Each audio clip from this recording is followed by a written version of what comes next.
Good morning, welcome to the channel. Today's a Sunday, it's nice and quiet over here. I'm going to the CrossFit gym where they have some kind of special event going on today. We'll see what it's like when we get there. Hope it's not too busy. Yesterday, Saturday, I went to check out the studio I've been buying here in Dubai. It's in Studio City. Makes sense, right? So it's been a bit of an ordeal, to say the least. You know, I was hoping that the process would be straightforward. It's been anything but. For some reason, the law here seems to indicate that developers can be a year late, and I've heard that sometimes they're even later, and there's not a whole lot you can do about it. So you kind of have to go, you have to base yourself on the reputation of the developers rather than on the law. Because of course, if you're missing out on 10% rental returns or something, whatever you're expecting to get. I bought a studio because I didn't want to put in too much money, expecting that the crypto bull market was going to take place. So I basically got the smallest units that I could get in order not to have too much capital being illiquid. I already have more than I would like to in real estate, really. So my idea was to get familiar with the processes here of buying property in Dubai. And yeah, they had me. It was supposed to be ready last year in June. I came to Dubai to do the snagging. They said yes, it's all going to be ready. They delay it again. Instead of just saying the actual date, they keep on extending it by like a month or two each time, so that you prepare and you're hoping for the best. But every single time, I've been disappointed. Now as well with the snagging, the procedure where you say, okay, this is wrong, this has to be, fixed, which is something really that a developer should do on their own. Like, they're not hard things to spot, right? They're glue stains on the furniture, paint stains on the walls, tiles sticking out.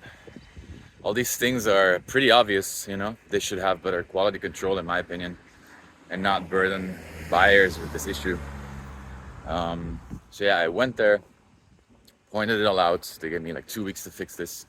Another 2 weeks that I'm losing money and they're not, basically. Because it's been, they asked for the full payment, saying, oh, everything's ready, send us the full payment, then you can do the snagging and take delivery. So yeah, all of those now with Bitcoin especially, it hurts seeing. Could have been in there, and it would have been twice as much as what I bought the unit for. But yeah, that's life, I guess. So decisions were made, and yeah, it's just frustrating that they don't do a better job, at least at giving a good experience. I'm glad it's only one unit though, instead of multiple, or I'm glad I didn't splurge on a bigger one. And I was like getting my first car. When I bought my first car, even though I could afford a nicer one, I opted for a used Seat Ibiza, figuring that I might crash it at some point. Being inexperienced, the same strategy I applied here, buying my first property. I've bought property before in Mexico and in Belgium, but you never know, right? And I'm glad I went the conservative route. All right, I just finished the CrossFit workout. It seemed really daunting at first when I saw the list of exercises, but it was teams of 3, which made it a lot of fun. It's cool to encourage the other people in your team and also feel motivated to try and beat the other ones. So it's it was practice for the primal race, which they're gonna do in about 2 weeks, and it seems like a lot of fun. For this year, it's already full, but definitely next year I'd consider participating. Saturdays and Sundays, usually I like to make some videos because I'm working on content for the Devo Dubai channel. So I was thinking, now I saw that exercise challenges are becoming popular on Instagram. But I tried one where I just challenged someone to do pull-ups, but it's not that much fun because either they win or they lose. And you kind of know how many you're going to do anyway, so it's a little bit boring and it doesn't feel great either when you win or when you lose. So I was thinking maybe to add some touch of, how do you say, touch of fun and game, to turn it into more of a game, so to speak.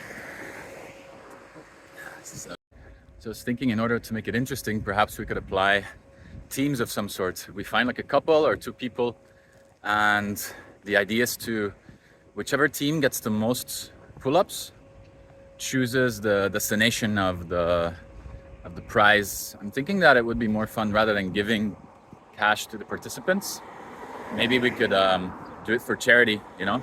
Every pull-up, for instance, would deserve a certain amount of money, prize money.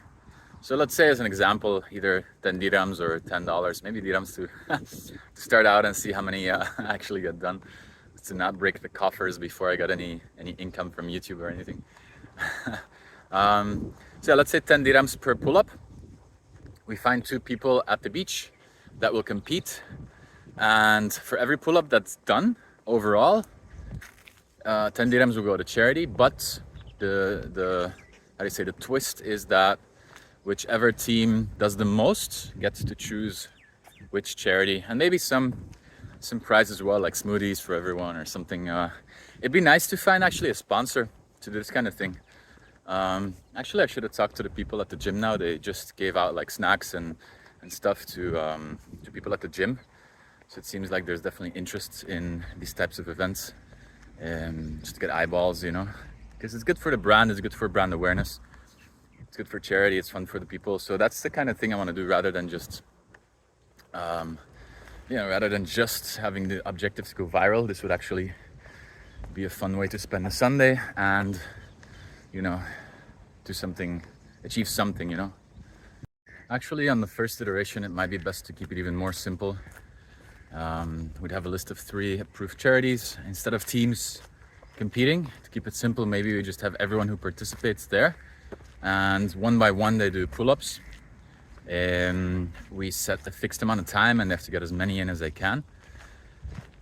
Each person gets a certain amount of seconds, for instance, but they can, if they can't do any more, you know, it's in everybody's best interest that they keep the pace up.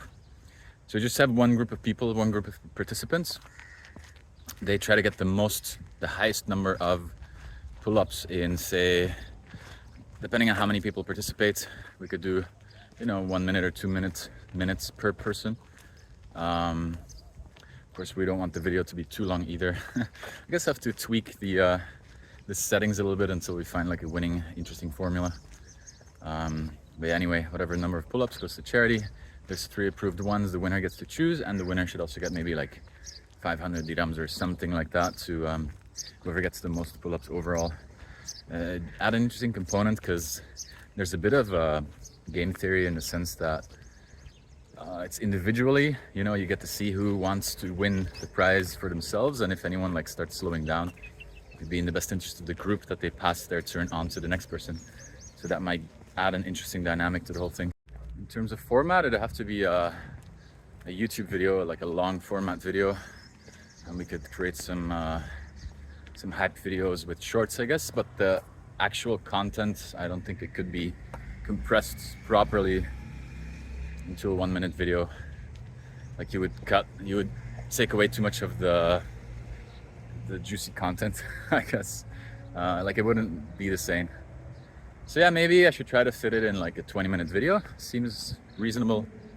Yeah, starting to like this concept. So let me know what you think, if you have any ideas in the comments. Assuming anyone even watches these videos, of course. So far it's just me.